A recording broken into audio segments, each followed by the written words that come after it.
Hi. Hello, good morning. How y'all doing? It is 4:16 a.m. here in Tanzania. I am starting a live at this hour because um, I have a message for y'all people who are back home, who are trying to work your plan, but the plan is not planning. Okay. So I'm sorry that I haven't been on here for a few weeks. As I said in my previous video, I know the time of the year that I'm going to start to get really busy. And so I had to prepare, I had to make preparations to ensure that um, the things that, has to come are going to come, and that doesn't come without preparation. It's like when you're going to have a baby, you are preparing, right? You are nesting, you go out and you get the baby clothes, and you get all the things that you need. Maybe you even need a new space for your new baby.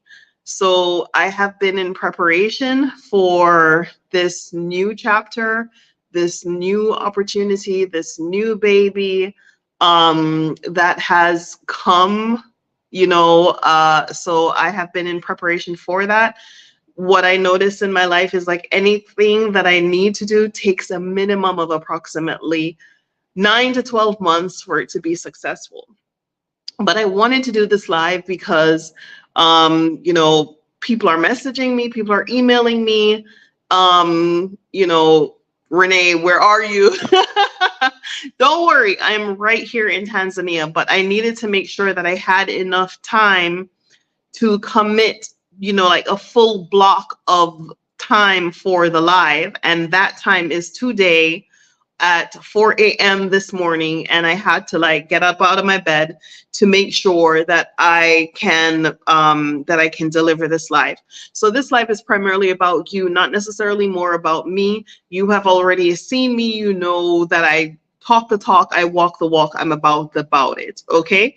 Some things are not overnight, some things are, gonna take some time, but if I said I'm going to do it, I am going to commit to it. And I have also people who have invested in my company, and I also have partners. And I also, so for me, giving up is like, it's a never. Okay. There's no such thing as, I give up, I cannot do it. There is such a thing as I shall find a way, whether that way is going to provide some, give me some time, but I'm going to find a way. Because if I see it in my mind, and this is a part of the lesson that I wanted to talk about today, if you have a vision and you see it in your mind, that vision is just as real as anything tangible that you can see and touch, because everything that you can see and touch in this universe was first created out of someone else's mind. It was first created in the mind. The color of this shirt, the style of the shirt, the color of these earrings, the style of this earring, the color of this hair, the style of the hair, that was first created in someone else's mind before it became a reality. The phone you're talking on, therefore, your thoughts are extremely important. They become tangible objects, they become tangible things if you also put in the work behind the things that you see in your mind. So if you see in your mind that you are going to become a millionaire or a billionaire out of doing a specific kind of work, and you work the channels and you see how that can happen, and you look into the marketplace and you see where you can do things differently in the marketplace, and you see an opportunity in that marketplace, and you can envision that, by God, stick to that vision. Do not allow yourself to be deterred. Do not allow yourself to be swayed. Do not allow yourself to be lost in the sauce. Yes, you can take a break, right? But taking a break also means strategizing. Sometimes you have to go back and say, okay, how I thought I could skin this cat is not how I need to skin this cat. This cat has more claws than I thought, more fur than I thought, and it's going to take more than what I thought. Okay. And it's okay. But do not get knocked on your ass and sit there and go, well, the cat has claws. What am I going to do? That doesn't work. Okay. What works is, okay, this is the problem. Here is the solution. This is what went wrong. How can I fix it? There is a specific formula to achieving success. Okay. And you can go on go on Google and Google, what does success look like? Success looks like this. It's very erratic. It's very unpredictable. It's filled with a lot of emotional and financial up and downs. It's filled with a lot of different kind of psychological mind-bending effects. Okay. And this is why the people who have gone through the most trauma make the best entrepreneurs. There is a study by the Max Planck Institute that came out sometime in 2012, 2013, 2014 that I managed to get my hands on. And, from that time, my mind, it went like this in my mind, because there's certain things that I am able to do, that I'm able to overcome, that I'm able to navigate, because I have had not such an easy life, okay? Not such an easy childhood, not such like a picture perfect, oh, this is perfect. Some of you have seen the movies, you've seen the short docs that I've created about the experience with my mother as an adult, okay? As an adult woman with a child. You have not seen what I went through as a child. You haven't seen what I went through growing up, okay? And believe me, what you saw in those short docs concerning what my mom did to me, and that was a part of my my impetus to just like, okay, no, let me go. Let me take my goods and myself and leave America altogether. If you could see what I went through as a child and as an adolescent and as a young woman, at the hands of my overly religious, zealous mom, and all her belief systems and all her ideas and all her wrong ideas about how to raise or not raise children. And it's not just me. I'm not super special. I know that there are people out there who's had really traumatic experiences. And, shout out to the Gen X community, because that's where I come from.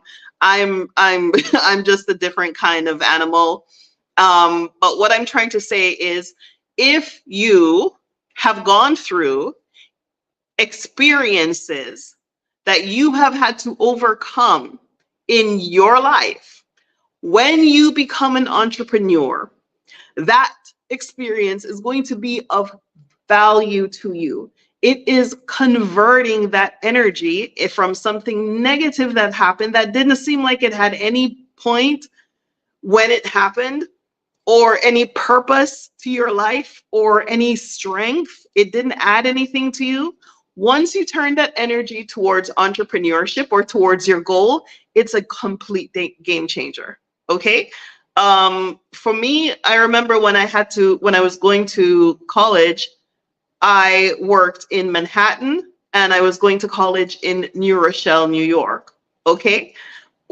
Which is like a complete different commute. And I lived in the middle. I lived in Mount Vernon. So for my day would literally start at 5 a.m. and end at midnight. That was the schedule that I had to look at, because I worked a full-time job in the travel industry, and I went to college full-time at night. There were times when it snowed. There were times when it was hot as hell. There were times when I had to take the classes in the summertime. There were times when I had to be out there all hella late night, okay? That I had to lean into myself and go, well, hell, I've been through that. I could go through this. And I'm talking the light part, okay? There are times when I had training for my job. When my very, very, very first job when I was about 20 was at AAA Travel in Kellum Place, okay? And I lived at the time with my mom in the Bronx on 222nd Street, or 221st. Yeah, 221st Street. And my training was at Kellum Place in Garden City on Long Island. And I had to get up before daylight, okay, to get on that train, to catch the Long Island Railroad, to catch a specific bus that would get me down to Kellum Place, okay? And I was like, bet. In Jamaica, there are no jobs. I was glad to have a job, right? So those things that I went through prepared me psychologically, and I'm here to talk to you about your preparation. This is really about you. I need you to lean in to whatever it is, the psychological trauma that you don't want to revisit, that you've blocked out of your mind, and you're soothing yourself with candy and Candy Crush and games and diversions and distractions and going to the mall and shopping on Amazon and doing everything else but confronting that experience. I need you to look at that experience and lean into it full 110%. There is a reason why you went through it.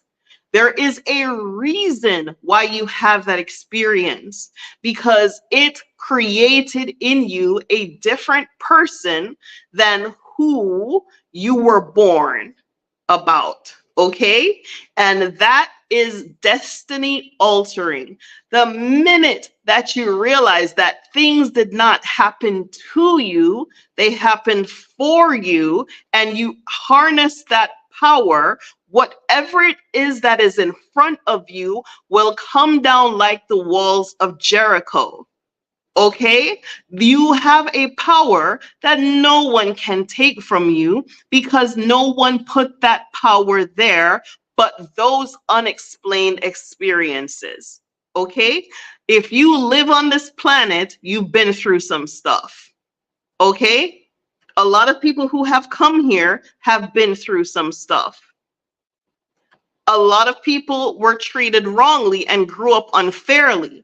But if you decide at any point in time that you are a victim of what someone did to you, you have already lost the battle. Someone in their mind made a decision in their mind without your consent or your approval to mess with you. Out of the blue, them drop out of the sky and say, "Mega attack her." I'm going to get him. That nigga act like he riding a horse. I'm gonna knock him off of his damn high horse. And they're gonna get you for that. They're gonna get you because she thinks she all that. She thinks she's special. She thinks she's pretty. She thinks she's better than other people. I'm a getter.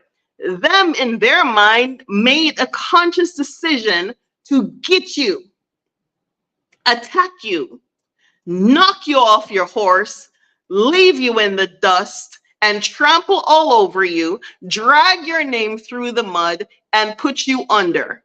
And you, so shocked at like, oh my God, why did this happen to me? And you stay there in that mental space of, why did this happen to me? For 10 years, 20 years, 25 years, over what someone decided on their own to do to you. That is power. Because you allow this person to knock you off your horse, leave you in the dust, and trample over you. At some point in time, when they knock you off your damn horse, you're gonna have to get up and say, the reason why they knocked me off my horse is because I was on a horse and they weren't. So I'm not gonna get back on a horse so nobody can knock me down again. You better get up and get back on that horse. You better get up and get back onto where you used to be and keep on riding like nothing happened. And when someone else comes in your way, you do not buck, or you don't turn your horse to the left. You don't turn your horse to the right. You don't try to avoid this MF. You're going to run over them, run through them, run around them, jump over their heads. They better get out of your way. They need to make way for you, because you've been done fell off your horse already. Someone beat them there already. Someone already did that. Somebody already played that game and you learned that lesson. So now it's about you. Okay? Now it's about you. It's not about the person who knocked you off your horse. I have one saying and one saying in business. When I used to work in marketing, one of these Fortune 500 companies. When I used to work in marketing, I remember people coming in and talking about their competition. They would, that's the thing that used to piss me off. Talk about the competition. The comp of who? The what? What competition? Lean into your strengths and into your values and into the things that make you you. They can't be you. Lean into those things. Lean into your own power. Be you. You understand? And be the best you. Be the better you. Be the best version of you. Be the you that nobody else can be but you.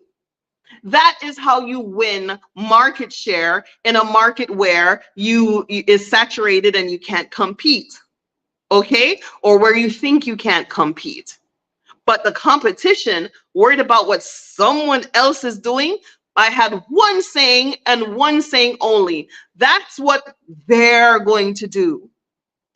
What are you going to do? That was my saying. And they used to walk by my desk and laugh.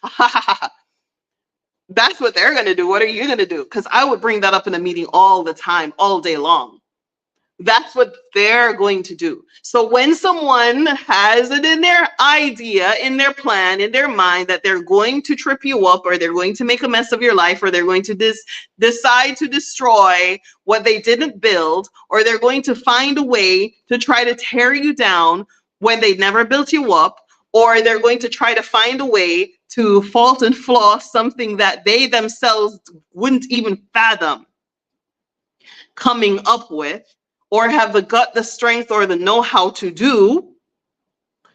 When that happens to you, that's what they're going to do. This is what you're going to do. Run them over. Period. Break them down like the walls of Jericho. Be patient. The reason why the cover of this live is Joshua at Jericho is because before Joshua got to Jericho, thank you, my dear Kendra, Karibu. Yeah, the reason why I put that Joshua at Jericho as my image, okay, I want y'all to go to that Bible and go read. I'm not a Christian, but I was raised deeply, devoutly Christian, so it's not going to come out of me very easily. And on top of that, I firmly believe a lot of the things that are in the Bible are relatable. A lot of it is relatable. There is a lot of deep knowledge in the Bible. If you learn to read the Psalms and you learn to read the Proverbs, man, if you read the Proverbs, you would be the wisest person. If you read the Proverbs every day, Proverbs and Ecclesiastes, and you take the teaching out of Proverbs and Ecclesiastes, you would be very shocked and surprised to see how far you can go and the things you can accomplish. But anyway, the thing that I want to talk to you about is Joshua at Jericho. Okay, a lot of people don't realize that the Israelites crossed the Red Sea twice. Moses parted the Red Sea with the aid of God, and they crossed over. Joshua parted the Red Sea, and they crossed over again. People forget that. When Joshua was in battle and he wanted to strike all of his enemies all at once, he prayed for one thing. He asked for the sun to stand still. What does the sun stand still mean? Saying, oh my gosh, I need the sun to stand still so this whole day, this day can remain as long as it possibly can, so I can strike each and every one of my enemies an indecisive blow from which they can never recover. And I need this sun to stand still as long as it possibly can. What was he asking for? He was asking for time. And that's one thing that you can never get back. And I firmly believe this, and I believe this from the time I was growing up, and I realized this, that the thing you cannot get back out of life is your time. You put in your time and you put in your energy and you put in your effort behind someone who wastes it, you will never get it back. You put in your time behind a project that is not worthy or value of you and your skills, you will never get it back. You're not getting it back. You're putting in time and energy into these messed up relationships with these messed up people where all of us, every single one of us, need to be on some type of therapy. Yet you want someone to treat you fairly and treat you right and treat you well and treat you good, and they themselves are not psychologically available to even opening their mind that they would need some kind of intervention in their mental success. Okay, so what I'm talking to you about now is time and patience. Those are the three things: time, patience, and discipline. Those are the most important things that you can have. Now, this is coming from someone, excuse me, this is coming from someone who grew up knowing, I knew that my number one issue would be in life would be discipline. I wanted to join the army, the Navy rather, because I needed to learn the skill of discipline in my life. It's like, you know, everybody comes to the planet and they have like this idea of what it is that they need to accomplish out of life. For me particularly, I knew, because of the way I was raised and the way I grew up, that the most important thing that I needed to accomplish out of my life was discipline. And I wanted to go to the military, but my mother and her religiosity said that no, she would not let me and she would disown me. And her Jehovah's Witness people, they don't let people join, you know, the military. So I had to do a lot of self-work to get to the place that I need. Right? So this is what I'm trying to say to you. Somebody wants to say hello. Is somebody say hello? Okay, Jojo, it is 4:39 a.m. I need the 4:39. It's not time for waking up. Come, go back to sleep. Back to sleep. Okay, I came here for water. Okay. All right. Back to sleep. I was in the middle of a session here. All right, so bye. Okay. Yeah, so discipline. What do I mean when I say discipline? Some of y'all want success and you want to have things, right? But you don't want to commit the time and the energy that it requires to accomplish that thing consistently. Picture this. Everybody knows a story. I think, well, no, not everybody knows a story. But most of you all who are watching know the story of this Exodus house, of how I built it. You watched me build it. You watched me every single day. There was a video every day at the same time showing you what I did when I came to Africa, what I found, what I started to do. If at any point in time I let the plumbing, I let the termites, I let the iron work or the mason work, if at any point in time I allowed any of those things to trip me up, I would not be able to successfully complete this how I completed it. Okay?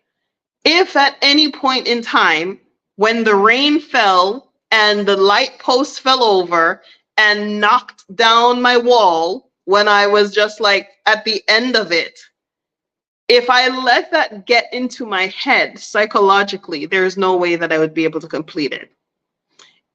Because from the beginning, when the project started, the first day I saw the house, I did not want it. I saw it at night and I was like, no, no, no can do. I came back in the daytime and it was like, wow, this place is magical. I could never see how beautiful it was at night. And, you know, the vision came and said, do it. Okay, do it come hell or high water. Take your savings, take whatever it is that you have and do it. Because if you don't do it, no one else will do it. And you're going to just leave an opportunity on the table. Do it.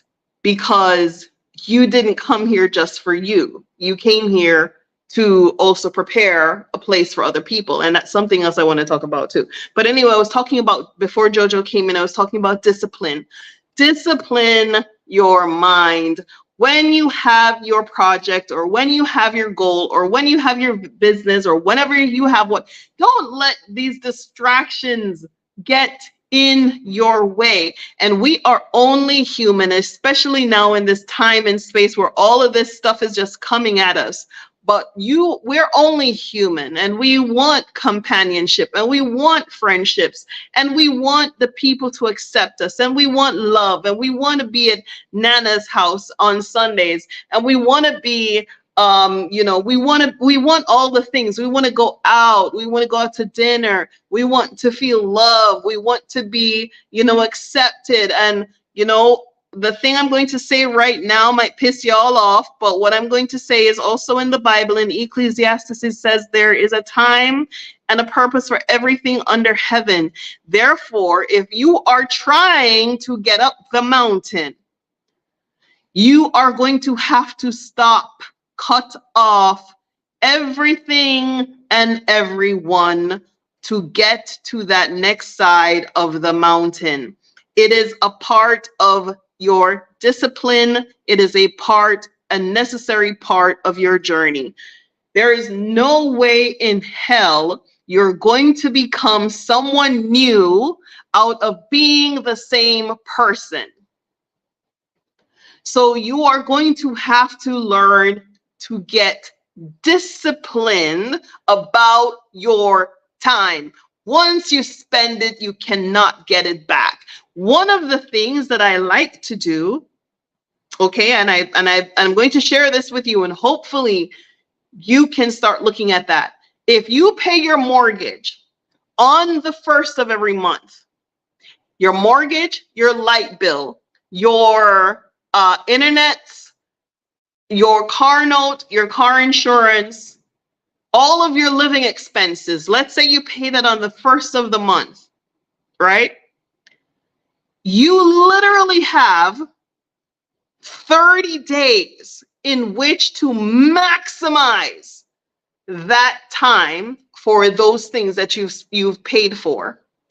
Think of if someone else from a third world country, let's just say a hungry, starving person from a third world country broke into your house and was living in there for free for 30 days, what would he accomplish with some free internet, a place to sleep, electricity, a car to drive, and car insurance? What would a hungry, starving person accomplish in 30 days with that? Would he be lounging around? Would he be using that internet to play games? Would he be using that internet to Netflix his cruise through the whole 30 months? Or would he strategize because he knows where he came from? And he knows that what he has here, this internet and a place to be to do what he needs to do, he knows that he needs to produce something in that 30 days. That is one of the tools that I have used on myself, because I used to be that person from a third world country, from people who don't know Jamaica I come from. And I mean, My family came from Soft Life, Jamaica, but my father used to make it clear, I am rich, you're not. I have my house, you don't. He used to say that. So, so you can look at, Jamaican people love using this one on their kids. Mother have, father have, blessed is the child that has his own. And they used to tell you that. So you're like, okay, you can't allow your parents' success to be your identity, or you will have an identity crisis when your parents, pull that plug or pull that rug from underneath you. Okay? And so there are things that you need to do to prepare yourself psychologically. So you need to have discipline about your time. Okay? 24 hours in every single day. 24 hours a day, multiply that by the 30 days. Let's just say every month has 30 days. Okay? Work out exactly what you want to accomplish out of that month.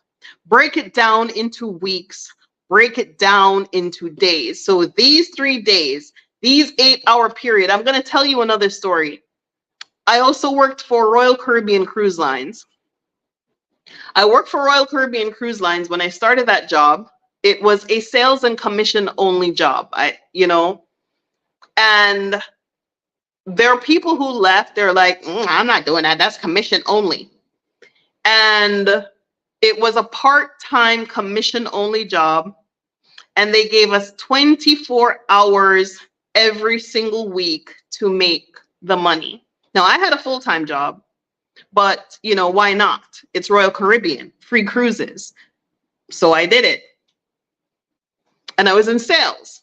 Now, that's one of the things that I was great at, was sales, right?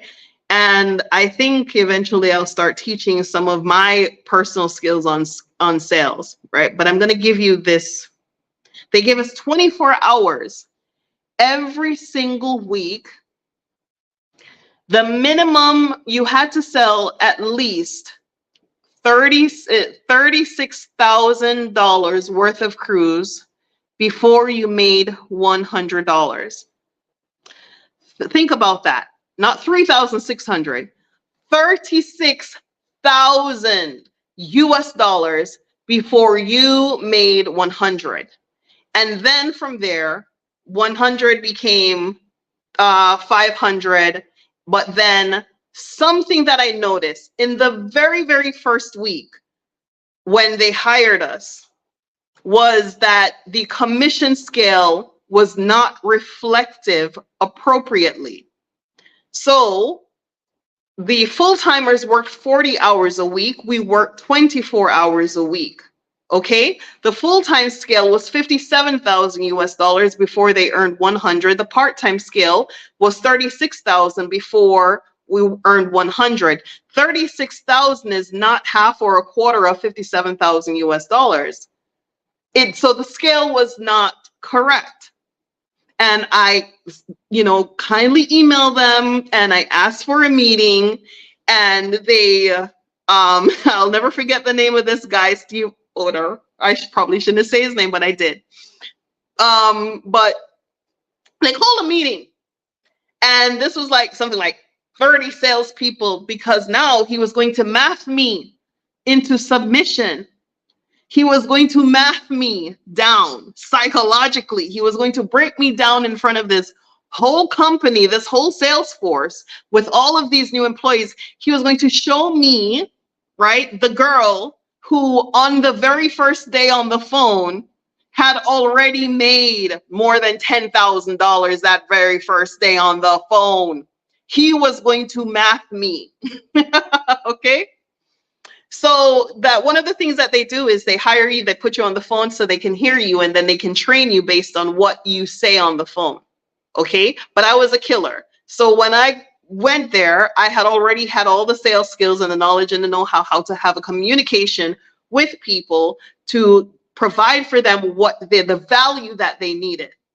I can hear a baby crying in the background, and I can tell that these people who just got married, just had a baby, going on a cruise for the first time, they don't need a room with a shower. They need a room with a tub because they have a baby. So I have to sell them based on their needs. Okay?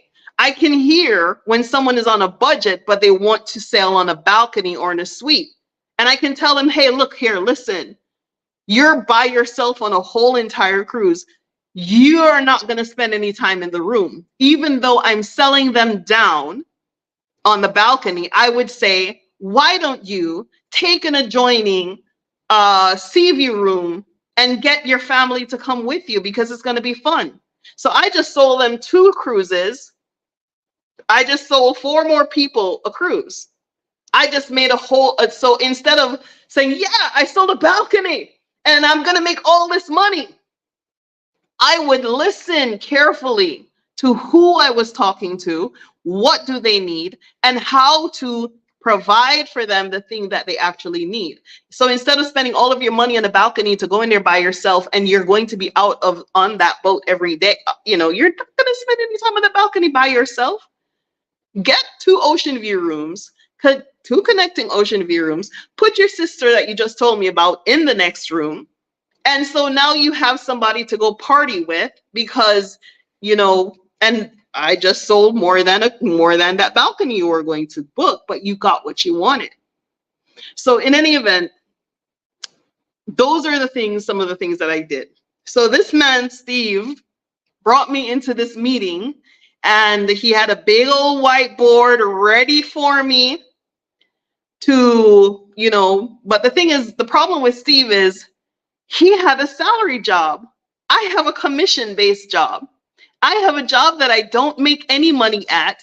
I'm going to put gas in my car. I'm going to put insurance on my car. I'm going to drive from North Miami Beach all the way across to Fort Lauderdale to do this job that I might go home with nothing. And that is simply not possible. I am not in that game. I cannot afford it. So when I realized that the math was not mathing, and I sent an email just, you know, kindly asking for a private meeting to just explain to me the math, you know, he called this massive meeting with department heads, with sales teams, with the marketing.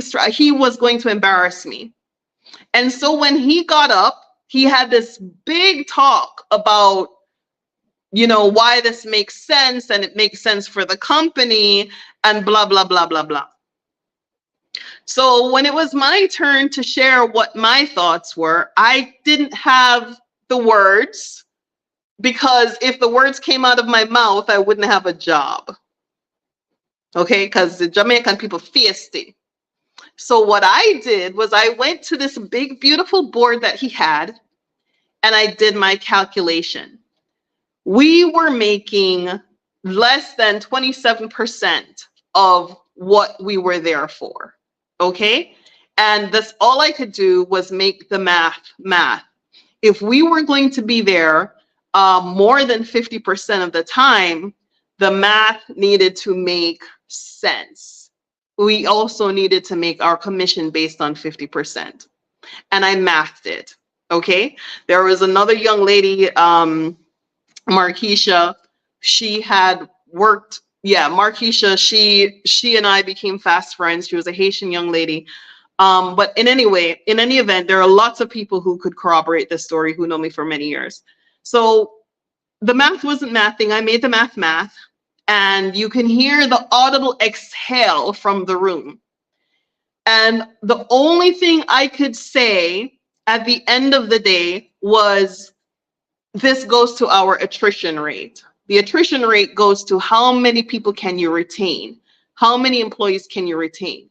Because if you can not retain a good, solid sales force who is amped up about what they're doing, there is not going to be a successful sales event. That's number one. What he was doing was setting up the company to make it like a cycle of people who just come, fail, go. Come, fail, go. Who has time for that training? No one. Who has time for that rubbish? No one. So they gave us 24 hours. When they agreed, and I know it sounds diabolical, but the minute they saw that the math was not mathing and understood what I was saying, they changed the plan. The very next day, we got our new commission scale. Okay, so for anyone who's ever had a commission job, probably you can relate. If you've never had a commission job, what I'm trying to explain to you is that some of these companies that work on commission, they have scales, okay? And they had brought us into the company to work for 24 hours a week, but we were making only 27% of the commission rather than 50% or above 50% because we're there for more than half of the schedule of the full-time people. I saw the math immediately because I've been looking for a commission share job because I was damn good at sales. I mean, I sold millions. And at the end of the day, I took home my salary, which I didn't think was an appropriate use of my time. So when I found this commission job, I was like, oh, this is cool. I'm going to be making what I'm worth and I'm going to be bringing something to the company. The minute I demonstrated to them what they were doing wrong, and they were able to convert that new scale, now none of us had any reason to leave. Up until that time, we had lost 50% of our training team, okay? And I think that's part of one of the reasons why the things that I had to say hit, because I had evidence that what they were doing wasn't working. So anyway, we had 24 hours every week, and this was the breakdown of those 24 hours. It was 4 hours on Thursday in the evening between the hours of 4 till 8 on Thursday, the hours of 4 till 8 on Friday, 8 hours on Saturday, 8 hours on Sunday. That was our 24-hour work week, okay? And I loved it. I had to buckle down and be disciplined about how I was going to strategically use my life and my time. So with this particular job, the minute I got them to see the light of math and they agreed, I knew I got them. How did I know I got them? Because I don't mean got them in a diabolical sense. I mean, I knew what I could do. So I would take, okay, if one junior suite and one balcony and one penthouse suite equates to this amount of money, then I know all I have to do for 24 hours is sell this, this, this, and this. So I would have my schedule where I could say, okay, I need to sell 2 cruises, 3 balconies, 2 staterooms, 2 interiors. And that was my playbook. So I had my own schedule for what I needed to hit the particular number that I wanted on my commission scale. I could not afford to go home with less than $5,000 a month. And guess what, people? It worked. Okay? I made the most money in that company week over week, month over month. Of course, they had to get rid of me. They were listening to my calls and they wanted to change. They wanted to move me to a supervisor, and I wouldn't go. I didn't go for a salary job. I went for a commission job. I wouldn't go for a job that was going to suck the life out of me when I knew where I belonged. I belonged on the sales floor. I did not want to be a manager. I did not want to be a supervisor. I did not want to commit my time. I only wanted to work my commission. And when they offered me not a supervisor job, and I said, no, thank you. They offered me a manager's job. I said, okay, does the manager's job compare the salary? Does the salary compare to what I'm making now on the floor? They said no. So they tried to put me full-time. I wouldn't go. And that became the bone of contention, because here is this person who understood how to sell and understood the game that she was playing and was succeeding at that game.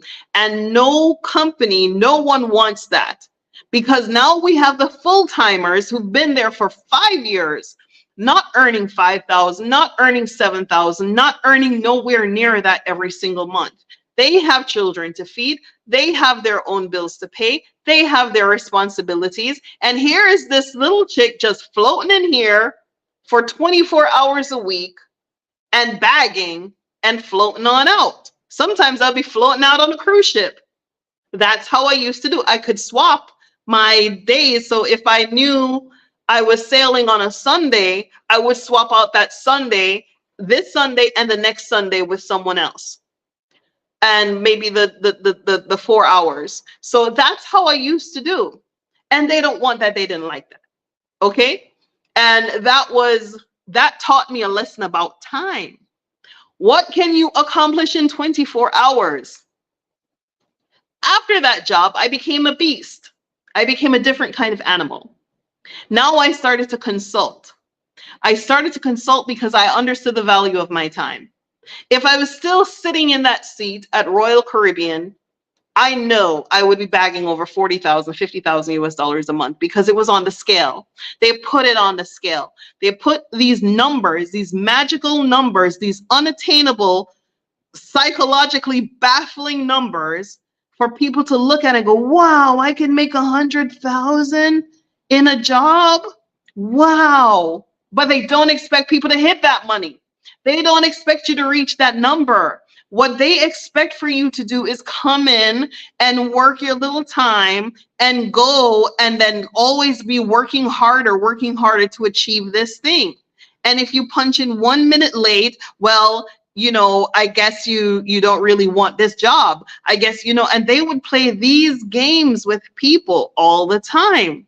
But it comes down to your time, and it comes down to your management of your time.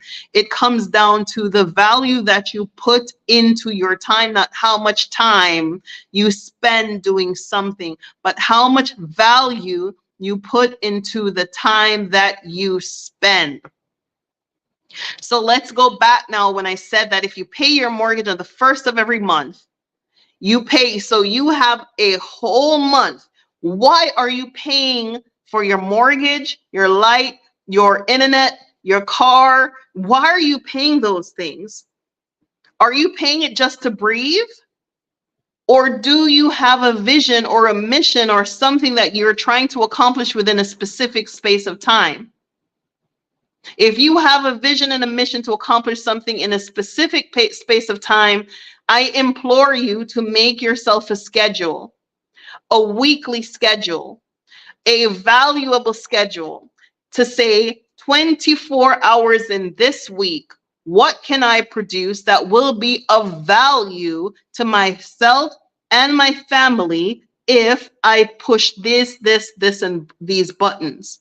In this day and age, with all these tools that we have available to us, you are not accomplishing your goals. You're not reaching your dreams. Why is that? Because of discipline. Because discipline. We have too many distractions and too many things. And anybody who knows me, and I'm very sorry, I'm really, really sorry for my friends and the close people, but I am queen disappearing. I am great at it. I am fantastic at buckling down and doing what I need to do.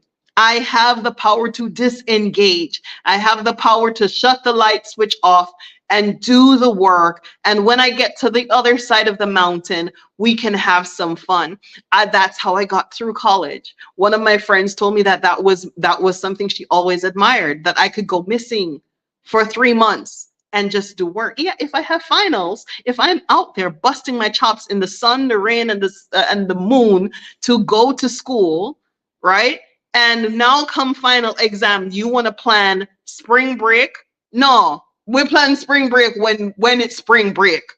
I don't have time for that. I need to get to the other side of this mountain. When we break, I can probably get on a plane and go somewhere or get on a bus and get the hell on out of there. But I'm going to have that fun. But the time for fun is not now.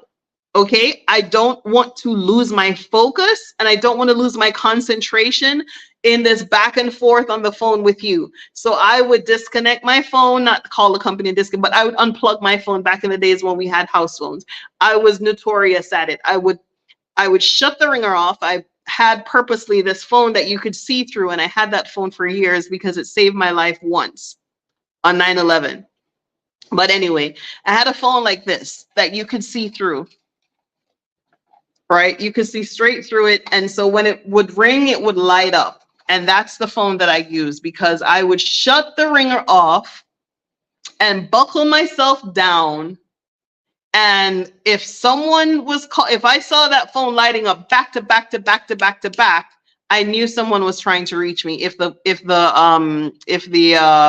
answering machine wasn't connected. Sometimes it would be full. So if I saw that phone light up more than like one, like ring, go, no, but if it was lighting up, I knew I had to take that call. So that was me. So I am famous. I'm sorry. I am famous. I am that person who will go off because I'm working on a project. If I'm writing a book, you're not going to get it. I am unavailable. I'm sorry. Because when I get in my zone, my creative zone, I need full attention of that entity, of that person, of that spirit, of that power to talk to me, to say, position, no, do it, no, put it this way, no, put it that way, okay, change that, and okay, no, this is wrong. For example, what I'm looking at off camera is like when I was designing the packages, right? Like I designed these packages. I'm the one who came up with the colors and the small graphics that go with it. What the back should look like, what the front should look like, where does the barcode go? How do I want the bottom to appear? What should the material look like? So for different species and different things. So why would I use yellow? Why would I use blue? So the psychological, which about my charger? I don't know. Oh, good. It's right here. Lucky girl. Let me plug this in. Sorry. Let me just plug up my phone. Yeah. So the things that you need to do, you need to make the time to do those things. They're not going to do themselves. Okay, if you are using a tool or you have a subscription service that you subscribe to every single month because you're working on a project, well, guess what? The length of that project is 30 days. It's 30 days. It's from the time you paid that bill to the next time it's due. That's how you put yourself on a schedule to get stuff done. Okay? That's how you put yourself on a schedule to get things done. The next thing I wanted to talk about, which goes into all the things that I was talking about, is while you're doing stuff, all hell is going to break loose. That's a given. Once you are focused on doing God's work and letting your light shine, the demons are going to come looking because they can see that light. Even though you can only see that pin drop at the end of the tunnels, the demons are going to be like, oh, hi there. I want to destroy what you're building. How can I get close to you? How can I get next to you? You look like you got something going on over there. Even though I can't see you, how can I destroy it? Is there a door open for me? Is there a place for me to sit? Can I come there and watch? Can I promise you what I'm going to give you something? How can I give you something to help you along the way? How can I get in on that? That's what the demons do. When you're focused and you're intent and you're disciplined and you're trying to get done what you need to do. And this is something else that you might find controversial. Do not engage. Don't engage. Do not engage. It is a seduction of your ego to engage with people that your project is not yet fulfilled. While I was doing this house, there are multiple people who emailed me for interviews. They wanted to come in with their cameras. They wanted to sit me down and talk to me. They wanted to have dialogue and conversation with me. They wanted to know the insights of my project and my ideas and my visions and what I was doing in Tanzania and why I thought I could do this as a single mother and all that stuff. I could not afford those interviews at that time. It's like having a baby. When someone wants to ask you, well, what kind of baby are you having, a boy or a girl? Have you done the nursery yet? Did you buy this? Did you buy that yet? Do you have a baby name? What are you going to do about this? What are your plans about that? That whole interview. Meanwhile, you're just trying to just nest and like, okay, I'm growing life. I'm, having a new baby. And I don't care if the baby is a boy or a girl, as long as it's healthy. And you're trying to, get your balance and put everything in check. And, people are coming along to ask about this baby, where it's your personal baby. It's inside of you. It's not for anybody else to see until the baby is born. Okay? It's not for anybody else until it happens. So you are also going to have to be that disciplined about the things that you're doing. I will say things. I'll skirt around things and yeah, I'm getting this and I've done that because I have investors in my company and I want people to know that I'm still working towards the things that I said I would be working towards. That's all. But other than that, the real nitty-gritty and the real details about some of the things that I need to do and the things that I have done, I don't necessarily divulge all those things until they're done. It's just reality. Okay. And also, if you go all the way back on this same channel, when I was in that hotel, when I just came and I just arrived, I reminded you all about this lady who she wanted to tag along with me to see all of the things that, what houses were like, because she wasn't going to stay in Tanzania. She was going to the Gambia. And she wanted to know, like, how could you make such a split decision to just like come to Tanzania? Why would you come to Tanzania? What's going on there? And so she wanted to tag along with me. And when she started to see that the houses and, started to hear more my reasoning of why I was staying in Tanzania, she became interested in getting a house here too. And, she was insistent on me telling her what agreement the landlord and I came to, how much I was going to give the landlord, and all of these details. That was like, no, lady, I can't divulge that information to you because at this point in time, that information is private. And I don't recall you putting any money in my bank account. So I don't need to tell you how much money is coming out of it. So those are some of the things. Is you need to guard yourself, right? And also have patience with yourself. When you're doing things, when you're bringing new things into the world, you have to protect that as a mother is protecting her unborn child. She is not going down slides. She's not going on swings. She's not going all out. She's walking slow, moving low, and she doesn't give a damn who thinks she's slow.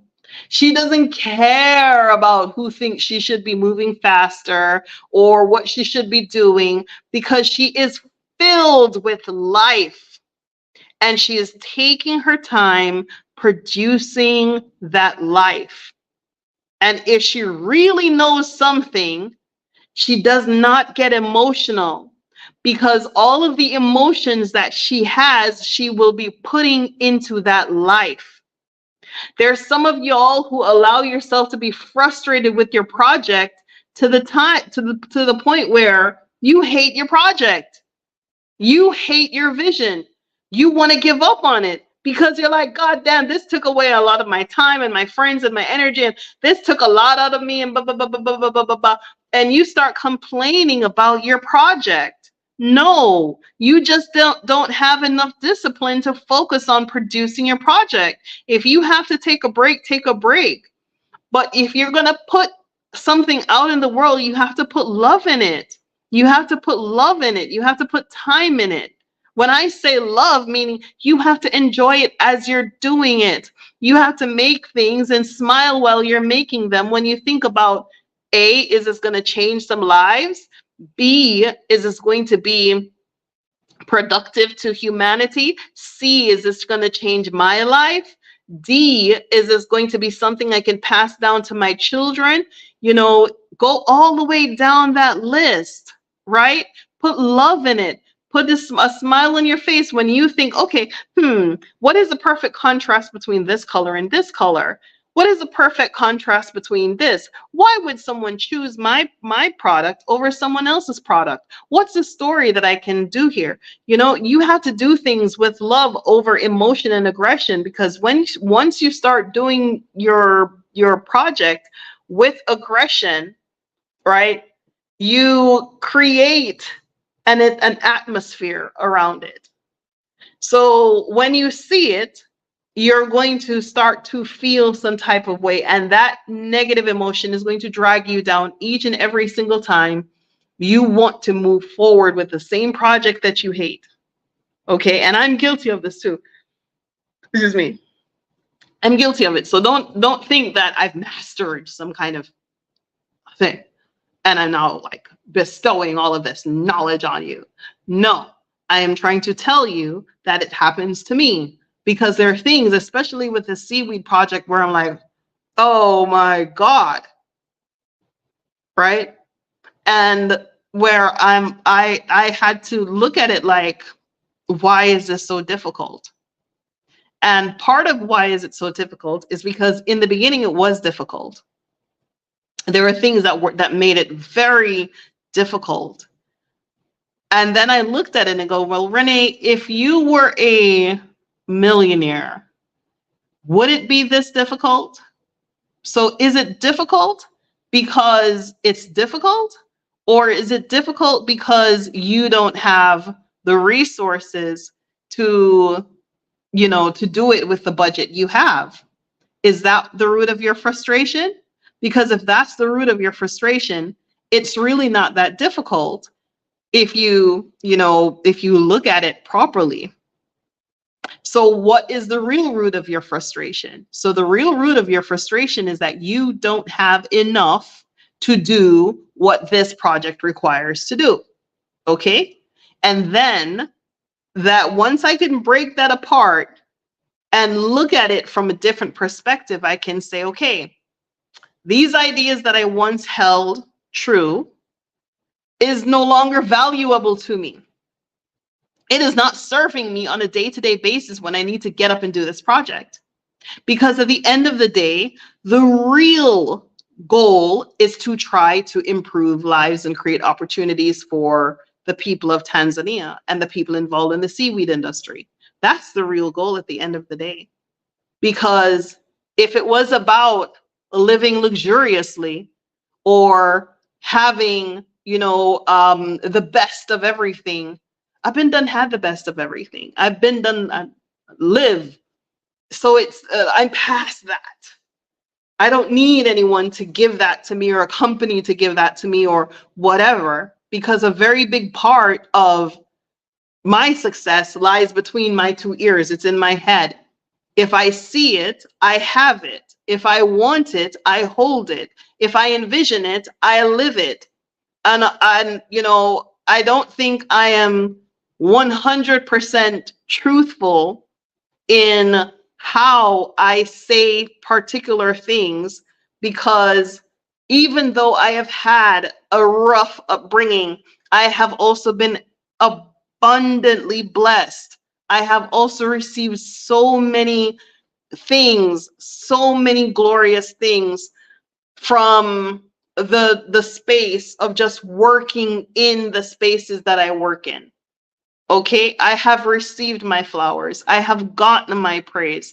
I have gotten the things that I felt that I needed to be valued as a person. So I'm not seeking validation. I'm not seeking the things that someone else would probably egotistically aspiring to. Okay, I believe that I am satisfied and I have achieved my self-actualization in the things that I wanted to accomplish in my life.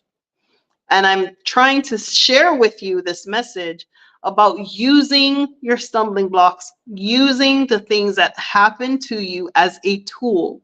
Use these things because they were given to you. They happened for you. They happened for you. Not so that you can live in the dust and you can roll around in your tears and you can feel like, oh, why me? Why not you? Why not? Because you don't seem to have the discipline to shut that down and say, okay, yes, that happened. Thank you. Goodbye. Move on to the next thing. You have to. You cannot dwell. You cannot dwell. You cannot dwell. You cannot put yourself in any victim mode. Okay? Because you can stay there for a long time and it can affect the next relationships that you have. Does this mean that you go out into the world all stupid and willy-nilly? No, that's not what it means. What it means is you take the value or the lessons that you've learned and you say, okay, yes, life, thank you so much for that lesson. But when you see someone else coming to try to knock you off your horse, what do? You ride your horse. You ride your horse on top of them. Don't let anybody knock you off your horse. Don't let anyone try to play games with you. Don't let anybody try to play psychological games with you, right? There are people who look at other people for cues for how to treat you, okay? So if, let's say, for example, I'm on the internet and someone else decides, as they did before, to attack me. Other people are looking at other people for cues to say, oh, well, if he's attacking her, well, let me attack her too. If he's doing that to her, let me do it to her too. And those are people who are not your friends. Those people were never on your team. Look for the people who support you on your team, who are with you, come ride or die, come hell or high water, and believe in you and believe in your value. Believe in what you add to the marketplace. Look at you rather than an entertainment and a diversion, but rather as a tool and a message that they can help to get them through to where they need to go to. Okay, so you need to put those things in your brain.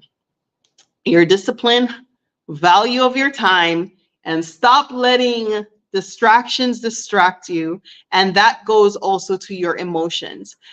And I'm also guilty of this. Like, something can happen and it will piss me off. I mean, it will piss me off for hours on end. Do you know what that does to your energy? I learned this when I was about 14. I think I was getting on a bus. There are two things that happened to me getting on a bus. But I was getting on the bus this particular day and I felt like someone touched me on my butt. And I was very angry. I was really angry because I couldn't tell who it was. And I got to school and I was still angry. And at about 1 p.m., I was still angry. And it's like I couldn't get over it. And I said to myself, this happened all these hours ago, and you've let it ruin your whole day. You let it ruin your whole entire day. It is now 1 o'clock, school almost finished, and I spent the whole day being upset with everyone else for things that they didn't do, not wanting to answer the questions in class, not wanting to do any work because of what someone did to me at 6:30 a.m. in the morning. How do you process that? So my brain was ready to process it. My brain said no. So I no longer let what something happened. It happened. It occurred. Another individual is responsible for this occurrence. This is what I'm going to do. I am not going to feed that. I am not in the position to allow that to feed me, to feed my energy, to feed my day, to get into the way of my friends and my enjoyment of my day. So when someone does, says, interrupts, or annoys you, you have to have that control for yourself. You have to have that control for yourself to say, well, here, yeah, that happened. Okay, on to the next one. You cannot, you can't afford to allow what someone else decided in their own mind, under their own mental, whatever, psychosis, whatever they're experiencing, to come mess with you, and then you take that on into the universe. You are now a messenger of the devil. You are now an instrument of the devil. You are now carrying the frustration and the anger and the misery and all of the other stuff that they impregnated you with. You are now a mother of it. That don't work. It does not work. It can't work. You know why it can't work? Because it takes away from your ability to be joyful. And if nothing else on this planet, if you don't do anything else, if you don't want to start a company, if you don't want to move to Africa, if you, whatever it is, squeeze every single ounce of joy that you can out of your day. I don't care if it's leaning into your kitchen window and looking at the leaves and the birds and watching the wind go by, or listen to the children playing, or when you're driving to work, you smile at someone and wave. Squeeze every ounce of joy out of your life. Even when shit is going to hell, I promise you, even when I learned this really early, that when things were going to hell, when things were bad, I could not afford to go bad with them, because I used to say, when this is finished, or, oh, I can't wait till this part of my life is over and then I could do this or do that. It's never over. It's never over. There's always something new. And as long as you're progressing, remember the demons that I told you about? That the ones that come, hi, hey, how are you? How are you doing? Hi, can I get in there? Those demons, they're still there. They're going to be there no matter what it is that you're trying to do. Okay? So if you're waiting for this to happen, that to happen, you will miss so much of your joy. You will miss the joy train. You will miss the life train. You will miss the fun train. What is the fun? The fun is the sun, the earth, the moon, the stars, the green trees, the leaves, the beach, the kids, the joy, the clouds, the skies. That's the fun. Have you ever stopped to look at this thing that we live on, this beautiful planet that we live in? Have you ever really stopped to look at it? Like, what, you're walking into a moving picture. When the wind blows and it makes the trees move, doesn't that do something to you psychologically? When you can see a plant growing and then becoming a blossom and then blooming, doesn't that do something to you psychologically? When you can hear a bird singing and then you can actually see the bird that's singing, doesn't that do something to you? That part is the part that a lot of people permit themselves to be disconnected from, and they find themselves discontented in life because they are not connecting to the part of nature in which that brings the joy. That's the joy. You're here to have an experience. You're here to have an experience beyond fluorescent lights and four walls and some miserable relationship and some miserable experiences and paying some bills that when you live and die will go on without you. That job when you die will go on without you. The bills, the bill company, they're going to find somebody else to harass without you. Meanwhile, you live and absolutely die and experience no joy on this planet. And nobody knew you came because you were too damn miserable to write your book, to tell your story, to open your mouth, to share anything with the world. So you leave nothing for the younger people to learn anything from. You leave nothing. You're just taking up space. Is that acceptable? No. No, it's not acceptable because the Bible says that we are all created in God's image. Okay, and I think Psalms 81 says you are a God. So you are here to enjoy it. Enjoy the little things. Enjoy your baby. Enjoy your relationship. Enjoy your house. If that's what brings you joy, walk around in your house and enjoy it. Okay? Relax and enjoy the little things, the things that come in between, the parts of the paragraphs, the small sentences in between the blanks on that page in your book of life. That's the part you're supposed to like. You're supposed to enjoy it. There is no trophy for misery. There is no award being given out for frustration. Yes, it's called a heart attack. That's what it is. It's called a heart attack. That's the reward. Okay? That's the reward. Nobody wants that reward. Okay? You're supposed to have a joyful experience. Find things to laugh at.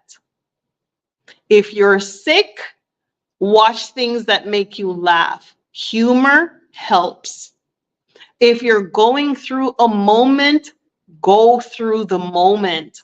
It's the moment. There is a time for everything. Okay? If you have to go through your moment, write things down. Get yourself a diary, write things down, allow the moment to inspire you. And while you're being inspired by your moment, also aspire to getting out of that moment. Okay? Use your words wisely. Use your time wisely. Use your prayers wisely. Don't just go to prayer and pray for what you want. Because if you're praying for what you want, you probably won't get it because you want something that you think you want, but it does not necessarily serve your bigger purpose. So learn how to use your voice to break down walls. Learn to use your voice to allow the energy, to allow God to make the choices and the decisions that are best and right for you. And use your intuition to follow and lean into those decisions. Use your experiences and lean into it, both bad and good. The problem is we humans, we only remember the bad stuff. Okay, and that's not right. What you should do is think about, imagine, use your imagination. Imagine, what exactly do you want? Okay, use your imagination. Believe me, in your imagination, how I started this conversation, everything that you can see once existed in the human mind in the form of imagination first. Okay? Every single thing that you can see came out of your imagination, someone else's imagination or your imagination. This table I'm on, everything was somebody's imagination. Somebody decided that they wanted a cup in this ounce, in this color, made from this material. And they're going to package it and they're going to sell it. Someone imagined that painting, okay? And someone bought it. Someone imagined that these curtains and someone bought it. So why is it that you have your own ideas and your own vision and your own imagination and your own inspirations? There are things that you want to do, but you're not doing them. You're not producing. You're not creating. That's an offense to God. You are a creator. That is your purpose. Use your imagination. It doesn't matter if people want to call you delusional. You don't have to share everything you see in your mind with other people either. Okay? Use your imagination. And do not be afraid of being delusional too. Okay? Like I was talking about a couple of videos ago, the ironworks in this house came out of my delusion that I was going to live in this $8 million house in Mombasa, Kenya. And the ironworks, I have over 100 pictures of just the ironworks. So when I found this place, I was able to recreate the ironworks. So I'm talking about these, okay? I was able to recreate the ironwork similar to that ironwork. So do not be afraid of your imagination. Do not be afraid to be delusional. Do not be afraid to use the visions that you see in your head. You know, that I'm not saying to like tell people you're going to have this or you're going to have that. Now, you know, your reality doesn't necessarily match up to what they see. So it's very easy for them to crush that. But for you, just for you, write down the things that you think you want to do and the things you think you like to do and the things you'd like to see and the things you'd like to have. Know how much it costs. Know where, you know what to do next. Know the steps to do to, if you want that thing, learn how to, do that thing. But, surround yourself with that thing. Go places where you can see that thing. Like if you're into fashion, go places where you can see fashion. Go to fashion shows, meet people, go into the circles, circulate yourself, get out your energy out there and bring the energy back to you and work hard on your projects. Work hard on the things that you need to do. So this message is really about you, and I'm just using myself as an example. When things go bad, don't go with them, right? Don't allow anybody to mess with your mojo. That's your mojo. Don't allow anyone or anything to divert you. And no matter what it looks like, have some fun. Enjoy yourself. Go for a walk. Go for a nature walk. Enjoy what this beautiful planet has to offer. Okay, use your energy, use your strength, use your vision, make it work for you. Use the stumbling blocks to press out things. Value your time.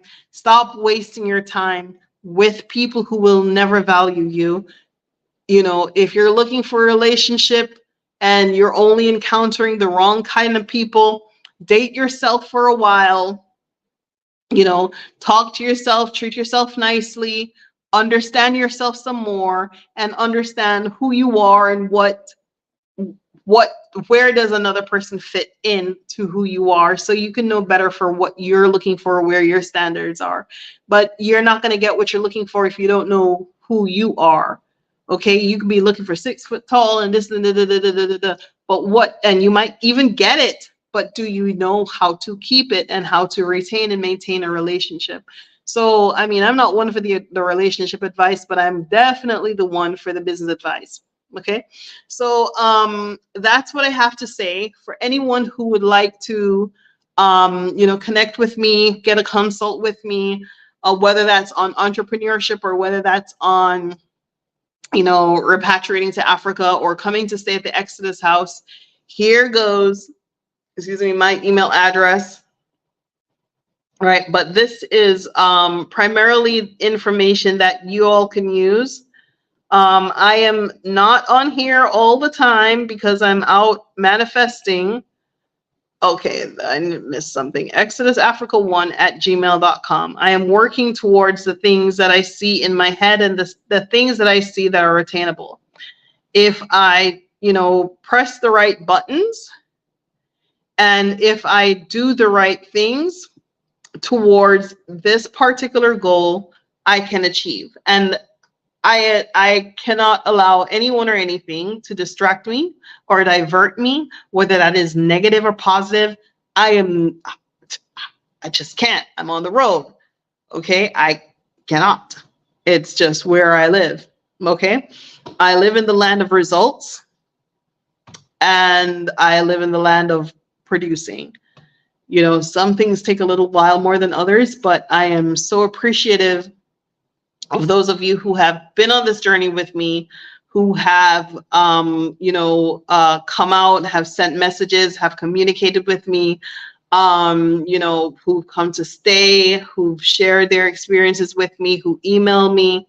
I'm really appreciative of those people. So for anything that you want to have a conversation with me about, or if you think I could be of some value to you, go ahead and send me an email.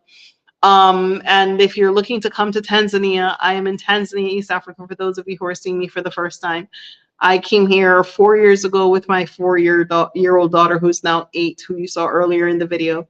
And I've been here by myself, and I'm very, I think I am as content as I can be with the person who I am.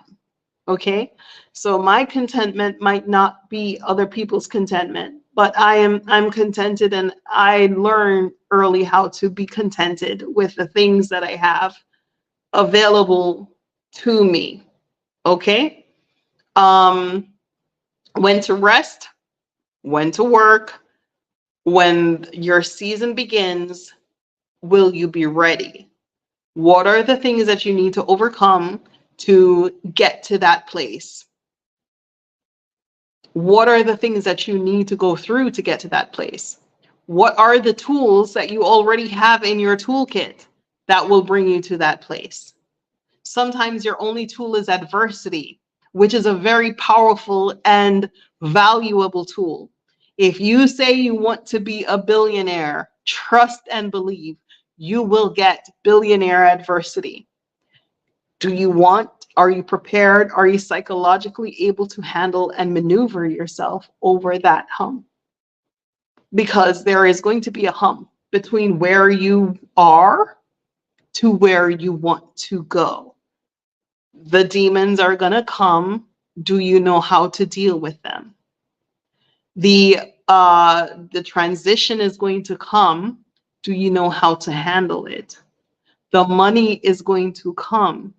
Are you prepared for it? Because some people believe that money will solve all their problems. But when they get the money, they realize that the problem is not money at all.